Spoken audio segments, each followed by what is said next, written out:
Mikel, that was pretty emphatic. Your grin says a lot. You must be delighted with that second half performance in particular. I'm delighted with the win, with the way we played after the first 25 minutes, which I think in the first period we have some difficulties. Obviously, they are really physical, they are really well organized, to be fair, and they are really difficult to play through. You look at the games, the goals they have conceded, they weren't when they are in the deep block, but once we scored the first goal, I think the game unlocked. We started to get much better rhythm, attack much better space, much better organisation as well. Proved to be key, didn't it, tonight? That first 40 minutes until you got the breakthrough goal, it was not a mad fake through goal. It was not a mad 5 minutes before half-time, but the game completely broke open in that 5 minutes. But until then, as you say, Everton very organised, and you had to bide your time and wait for your chance. And what Sean and the coaching staff do defensively is extremely good. You know, there's a lot of things to learn from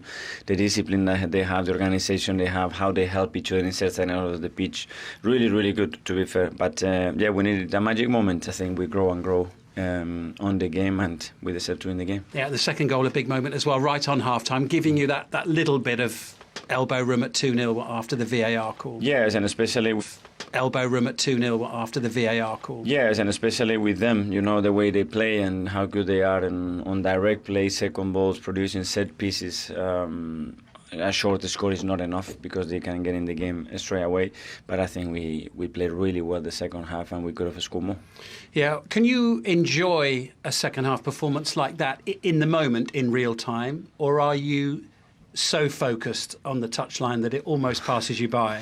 No, I am obviously delighted when I see the team play the way we want to play and scoring goals and creating chance after chance. But you're doing that as well. You want to recognize certain players and give them minutes. You want to maintain the level and score more if possible. You are thinking as well, okay, how do I rest certain players for Saturday? So it's a lot in your mind. Do you see the team effectively growing in many ways, almost week by week, in dealing with these situations, dealing with the pressure, finding ways to win, performing well in this sort of situation? Because obviously your team are the favourites to win tonight, but you still have to go out there and do it. Yeah, and this league, that's a different story, and we had a big proof of that when we played at Goodison. And this team played at Anfield, and they made it really difficult for Liverpool as well. So we knew that, so really pleased with the performance, the maturity and the quality that we showed today. Time to set myself, and obviously it's my right foot, so I need extra yard to set myself and get the finish away. Okay, how confident are you as a team? Because as you just mentioned, Everton frustrated you for 40 minutes, but when you look around the pitch and see who's playing alongside you, there are real moments of quality and ability that you can all call upon at any moment. It was you that scored the opening goal tonight, but how much confidence does it give you looking around and see what's on the pitch? Yeah, definitely. I have a lot of confidence in my team. We've been in this situation many times this season, and we know, in situations like this, we have to just keep trying. Look at, for example, in this case, it's our left back popping up in this position, giving me a through ball. So everywhere you look in this team, there's quality, and I can really feel confident in this team. And you're smiling. It looks like the whole team at the moment are playing with a smile on their face. You can see that in your football, Bukayo. Yeah, definitely. For me, that's the reason I started football. So, yeah. How important was that second half with the goals to get the emphatic scoreline in the end? Yeah, it was really important, and you could see the confidence we were playing. How it generated with the fans. The fans were buzzing. We were playing. How it generated with the fans. The fans were buzzing with it. So I think it gives us a big boost. Coming back here on Saturday against Bournemouth. That we have the big belief we can do something like this again. And everyone was talking about your game in hand tonight. You can see the table there. You've won it. You're 5 clear. 13 games to go.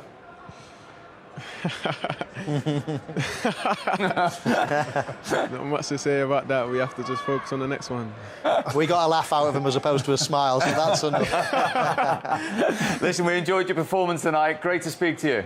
Thank you. Good to speak to you too. Well played. Thank you, Bukayo. All right, take care. That was fascinating to hear about his finish there, wasn't it? Yeah, it was a great finish. It really was. But, just striking the ball and it going in the top corner, lots of people can do it, but it's how people get into those positions that fascinate me. Because if you do the wrong thing in the lead up to that goal, you don't even get the chance in the first place. You get tackled or whatever. But his first touch, his second touch, almost in one movement, then set up the chance. It was a lovely strike. Another unbelievable season for him. Mikel Arteta really pleased. Let's go back to the Emirates. Arsenal. It was a poor goal to give away. it just makes life so much more difficult. And I'm sure Sean Dyche, he was trying to bring players on to try and get them going.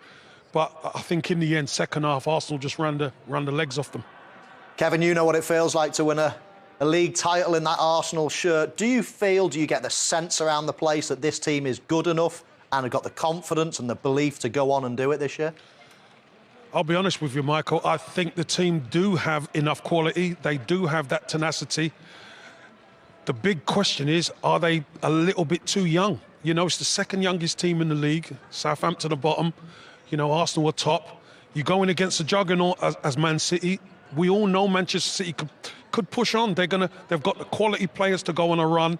Arsenal seem to be in a good position right now. And look, you know, we try and take it one game at a time. But you look at the next 5 or 4 games. This was one of them. And you say to yourself, you know, Arsenal have a really big chance. 4 of those 5 games are at the Emirates. So you really got to fancy them to get maximum points if they can and put a lot of pressure on Man City. Yeah, and Kev, let me take you back to when you won the league. We're into March now, of course. That season, Arsenal were unbeaten between March and May. This is the business end of the season now where you have to hold your nerve? 100%. I think once you get down to 10 games or single digits, that's when the pressure's on, everything counts. It kind of feels like it counts double. So getting there with maximum points. I think eating into that goal difference as well was important tonight. Bournemouth next. At the weekend, you look at Arsenal, you're going to say to yourself, Arsenal need to push on and score goals, got to win that game and put real pressure on Manchester City. Kevin, we just spoken about Arsenal and holding their nerve in the run that they have and what they're trying to achieve this season. We know what Everton are trying to achieve this season. Are you starting to be concerned that they won't be able to stay in the Premier League with the results they're having and the performances we're starting to see? Ozzy, if I'm honest, I was worried because, you know, in the transfer window, they didn't bring anybody in, didn't bring another striker in to help Dominic Calvert-Lewin, to help Neil Maupay. Ellis Sims is there. I think you've got to use him. You have to use him because they just don't look like they're going to score. And, you know, depending on defenders to score you goals to win games is not good for the football club. So you've got to find a way, and I think they've got to try Ellis Sims and maybe Neil Maupay up there, you know, as a tandem, because you have to be able to beat teams. Time Mikel Arteta would have a bit to say to him, and Sean Dyche would have been really pleased, but changed in a moment. Yeah, 40-minute mark. Yeah. I mean, Everton held out for a decent amount of time. But then it was a real bit of quality that broke the deadlock. Lovely passing game. Everything that you associate Arsenal with. They probed, they tried going in, they were looking, and then eventually a little gap opened and they exploited it. Brilliant. From Everton's point of view, Leon?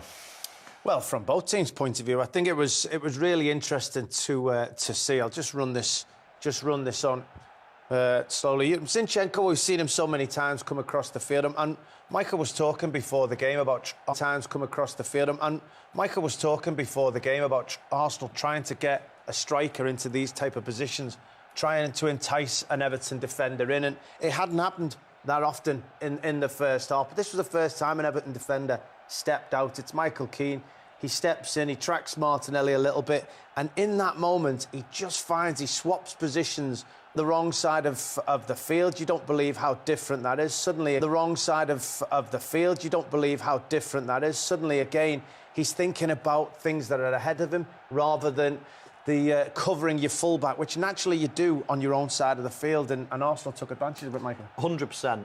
You make a great point in terms of them switching, and then all of a sudden, he's already come out once. Yeah. All of a sudden, he's then interested in this player. This is an issue as well over here, which is why he's not getting close to Saka.